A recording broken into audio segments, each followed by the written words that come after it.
안녕하세요. 오늘 뉴스레터의 주요 내용은 다음과 같습니다. 1. 대한민국은 무적의 요새. 2. 새로운 역사가 쓰여졌다. 얼마 전 레이더로 한국의 영공을 훔쳐보던 중국과 북한은 눈을 의심케 하는 장면을 포착했습니다. 흰 궤적을 그리며 하늘을 가르던 물체가 돌연 옆에서 날아온 무언가에 맞고 폭 X한 겁니다. 그날 자신들이 한국에 쓴 것은 아무것도 없었으므로 한국군의 무기 실험이었음은 분명했는데 비행체를 쏴 맞췄다는 것은 한국이 미사일 요격 능력을 또 발전시켰다는 의미였습니다. 당연히 이들은 발등에 불이 떨어졌는데요. 한국이 만들어낸 신무기가 무엇이었길래 그런 건지 한번 자세히 알아보겠습니다. 최근 들어 한국군의 미사일 실패 소식이 자주 들려오고 있습니다. 지난 8월에는 문무대왕함이 님팩 훈련에서 발사한 SM-2 두 발 중 한 발이 결함으로 인해 요격에 실패했고, 지난달에는 현무-2 미사일이 낙탄, 그 후 얼마 안 가서는 패트리엇 미사일과 천공 미사일 역시 각각 불발과 공중 폭발로 안타까운 모습을 보여줬습니다. 자연히 의심의 눈초리를 받기 시작했는데요. 북한은 마치 이때만을 기다렸다는 듯 두 달 사이에 무려 40회가 넘는 도발을 걸어오며 한국의 심경을 긁어대고 있습니다.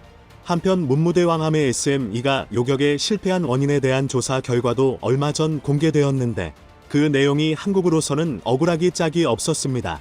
한국은 과거 미사일을 표적에 유도하는 일루미네이터를 미국에서 도입해서 탑재했는데 그 부품이 현재 거의 절반 가까이 단종되어 여태까지 함정끼리 부품을 돌려막으면서 버텨왔다는 사실이 밝혀진 겁니다. 이기감을 느낀 한국은 분골쇄신의 각오를 다졌습니다. 6회공 미사일 체계 전부를 재정비하기로 한 것인데요. 이런 문제가 터졌을 때 늘 그랬듯이 핵심은 국산화였습니다. 그 첫 행보는 한국형 THAAD L3의 요격 실험을 최초로 성공시킨 것이었습니다. 지난 2월 비행시험에 이어 요격 실험까지 성공한 L3은 이제 사실상 양산 수순만을 남겨두게 되었는데요. 무사히 양산 배치되면 현재 40에서 150km 고도의 미사일을 요격하는 역할을 맡은 THAAD의 역할을 대신해줄 수 있을 것으로 예상됩니다. 원래 군에서는 2024년 말까지 체계 개발을 완료하고 2026년까지 L3의 실전 배치를 마칠 방침이라고 밝혀왔습니다.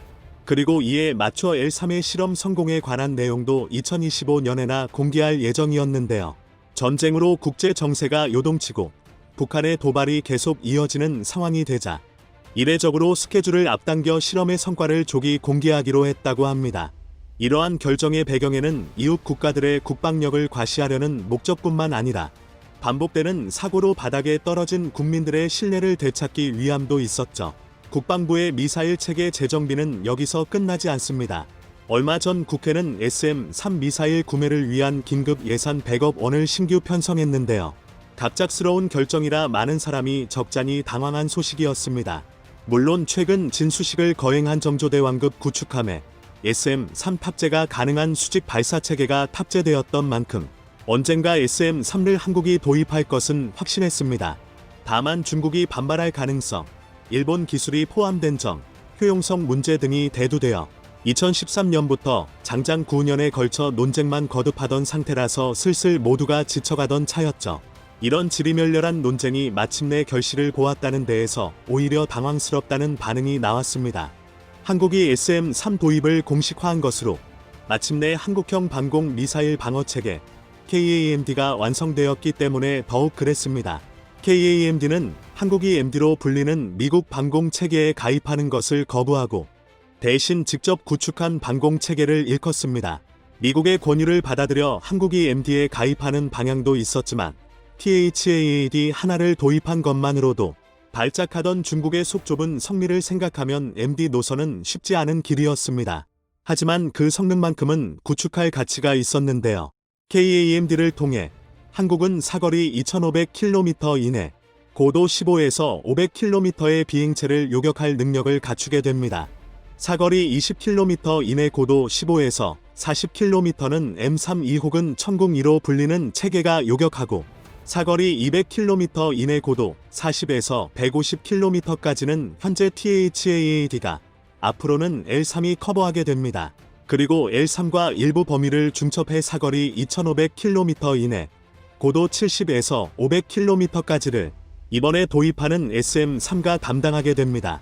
이러한 미사일 방공 체계는 북한을 맞대고 있고 물 건너에 중국이 있는 한국에게 특히 효율적인 무기 체계이며 그만큼 매우 중요합니다.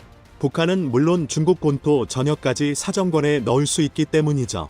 그리고 우크라이나가 러시아를 상대하며 미사일 방공이라는 개념이 실제로 작동하고 얼마나 중요한지까지도 보여줬기 때문에 한국이 이번에 달성한 성과는 더욱 환영받을 만했던 것입니다. 그리고 이번에 LSAM이 성공함으로써 한국은 KAMD를 완전히 국산화하는 가능성도 엿볼 수 있게 되었습니다. SM-3의 경우 최대 요격고도 500km라는 압도적인 성능을 자랑하지만 앞서 언급한 여러 가지 문제점으로 인해 운용하는 데에 제약이 적지 않습니다. 하지만 이런 문제점들은 같은 성능의 국산 무기라면 발생하지 않습니다. 실제로 작년에 국방과학연구소는 이러한 논의를 진행했던 적이 있었고 ASAM 기술을 토대로 THAAD 동급 체계는 2029년, SM-3 동급 체계는 2036년이면 국내 생산이 가능하다고 국방부에 보고했습니다. 그리고 현재 THAAD의 요격고도 일부 구간을 대체할 수 있는 LSAM이 완성된 만큼 앞으로는 그 계량만 거치면 되므로 KAMD의 국산화는 박차를 가할 전망입니다. 만약 KAMD가 무사히 국산화를 마친다면 한국은 여러 가지 이득을 볼 수 있는데요. 일단 주변국과의 외교적 마찰을 최소화할 수가 있습니다. 그동안 방공 체계의 일부를 외산 문의기에 의존했던 것 때문에 한국은 외교적으로 상당한 곤욕을 치러야 했습니다. 대표적으로 THAAD 배치 후 중국이 발작에 가까운 반응을 보여주며 외교 보복까지 가했던 일이 있었고 SM-3 역시 중국이 THAAD와 똑같은 반발을 할 가능성이 있는 데다가 일본 기술까지 들어가 있어서 무역 분쟁으로 한일 관계가 얼어붙어 있던 기간은 도입 논의조차 할 수 없었습니다.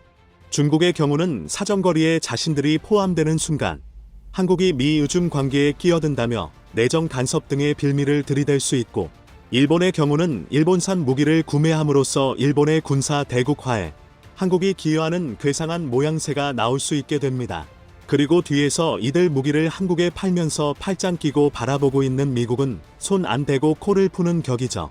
하지만 한국이 이걸 모두 국산화하면 주변의 어느 나라도 한국의 국방력 강화라는 명목의 딴지를 걸어올 수가 없어집니다. 한국이 챙길 수 있는 또 다른 이득은 의외로 국산화를 했을 경우에 훨씬 적은 비용이 든다는 점입니다. THAAD의 경우 한 개 포대를 구성하는 데에 1조 5천억의 비용이 들고 미사일 한 발달 가격이 110억 원 정도입니다. 물론 현재 운용 중인 THAAD 포대는 부지와 시설만을 한국이 제공하고 나머지 비용을 모두 미군이 부담하고는 있습니다. 하지만 THAAD의 추가 도입은 잊을 만하면 튀어나오는 화두이며 그때에도 한국이 땅만 내주고 운용할 수 있을지는 알 수 없죠. SM-3의 경우 한 발달 가격이 238억 원으로 탑재되는 한국 함선의 탐지 체계와 통합하는 비용은 별개입니다. 하지만 L3 기반으로 요격형 탄도탄을 개발하면 한 발당 60억 내외로 만들 수 있고 당연히 통합 비용 같은 건 발생하지 않죠. 미사일은 비대칭 전력이고 단 한 발만 떨어지더라도 일정 수준의 피해를 강요할 수 있습니다. 이런 미사일을 방어하는 입장에서는 가능한 한 많은 미사일을 요격해야만 하므로 당연히 요격탄을 많이 뿌리는 편이 좋습니다. SM-3로 비교했을 때 L3 기반 국산 체계라면 거의 4배 많은 요격탄을 뿌릴 수가 있습니다. 가격 차이가 요격 효율로도 이어지는 것이죠. 한국은 이미 이런 국산화 전략으로 상당한 성과를 거두기도 했습니다. 2월 L3의 비행시험 성공과 함께 공개된 LAMD가 그 주인공인데요. LAMD는 소위 한국형 아이언돔으로 불리는 무기 체계로 미사일이 아닌 장사정포의 요격에 초점이 맞춰져 있습니다. 한국은 본래 원조인 아이언돔의 도입을 논의했었는데요. 아이언돔이 사용되는 이스라엘과는 운용 환경이 아주 달랐습니다. 아이언돔의 경우 주로 요격하는 대상이 가세어 로켓으로 불리는 소구경 사제 무기입니다. 팔레스타인의 하마스가 심심하면 이스라엘 도시에 집어 던지는 사람 키만 한 이 로켓은 설탕과 비료 따위로 만든 싸구려 연료로 날아가며 탄두로는 TNT를 달아놓은 극히 조악한 물건입니다. 이 때문에 이스라엘이 이를 요격하기 위해 만들어낸 아이언돔은 목표 성능이 한국과는 맞지 않았습니다. 북한도 심심하면 한국의 로켓포를 쏘지만 가세요 로켓과 북한이 쏘는 장사정포의 규모는 천지 차이기 때문입니다. 게다가 아이언돔이 성능은 차치하더라도 태생부터 급조된 무기다 보니 호환성이 극히 나빴습니다. 미군조차 육군 방공망에 아이언돔을 통합하는데 엄청나게 고생했고 미군 외에는 아이언돔이 수출된 사례도 없었습니다. 북한의 장사정포는 한국군 육해공 모두에게 전력 보존을 위해서 반드시 막아야 하는 중요한 사안이므로 기존 방공망과 통합이 어렵다면 채용하는데 애로사항이 크기 마련이었습니다. 이에 한국은 아이언돔의 도입을 포기하고 대신 한국 환경에 맞춰 장사정포를 동시에 100발까지 요격할 수 있는 한국형 아이언돔의 개발에 돌입합니다. 기반이 되는 무기 체계는 LI-GNX-1의 해군 함대공 미사일이었고 이를 경량화하여 가격을 줄이는 것이 목적이었습니다. 그리고 개발이 시작된 지 반년도 채 되지 않아 모습을 드러낸 LAMD는 성공적인 시험 발사를 선보였죠. LAMD의 경우 목표 성능의 차이 때문에 한 발달 가격은 여전히 아이언돔보다 비쌌지만 대신 얼마나 나올지 예측조차 안 되는 통합 비용을 아낄 수가 있었습니다. 이처럼 한국은 특기가 무기 국산화라고 해도 좋을 만큼 세계 방산 시장에서도 보기 드문 성과를 보여주고 있는데요. 이번에 도전하는 THAAD와 SM-3의 국산화도 큰 기대를 받고 있습니다. 머지않은 미래의 KAMD를 비롯한 미사일 체계를 성공적으로 국산화해 낙탄과 불발의 불명예를 싣고 자주국방의 실현에 더 다가가는 모습을 볼 수 있으면 좋겠습니다. 생각만 해도 지긋지긋한 인도네시아의 KF-21 분담금 미납 관련. 지난 2일 인도네시아는 만 4년이 다 되어가는 시점에서 일부 금액의 납부를 시행하였습니다. 정부 관계자에 따르면 인도네시아 국방부는 한국 정부에 KF-21 공동 개발 비용 명목으로 94억 원어치의 현금을 지급하였다고 하는데요. 인도네시아 측의 분담금 납부는 2019년 1월 이후 무려 3년 10개월 만입니다. 이쯤 되면 돈 갚지 않는 놈을 인도네시아라고 불러야 할 판인데 일각에서는 이번 납부로 인도네시아와의 공동 개발 사업이 다시 정상화되었다는 평을 내놓고 있기도 합니다만 그러나 대다수의 전문가는 버티기에 들어간 인도네시아가 결국은 자충수에 빠져맞다는 길에 들어섰다는 증거로 보고 있습니다. 실제로 납부 소식은 반갑긴 합니다만 참으로 이상한 느낌을 지울 수 없습니다. 원래도 이상했지만 이번에 납부한 금액 94억 원은 그동안 누적된 미납금 약 9천억 원 가운데 1% 정도에 불과한데 한국 측 관계자에 따르면 인도네시아 국방부는 올해 분담금 납부 예산을 세우지 않았지만 기존 예산 일부를 전용해 분담금 납부를 재개했다고 밝혔습니다.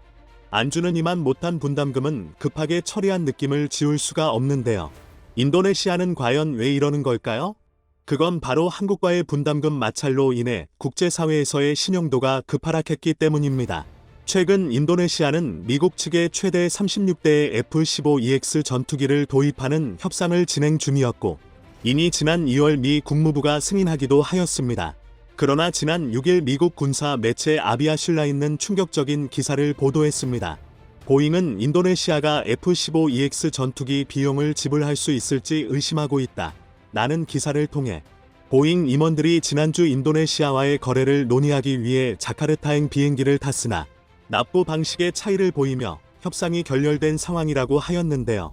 그러면서 회담은 결정적인 결과 없이 끝났고 이는 올해 말 협정에 서명하려는 계획이 연기될 가능성이 높다는 것을 의미한다고 하였죠.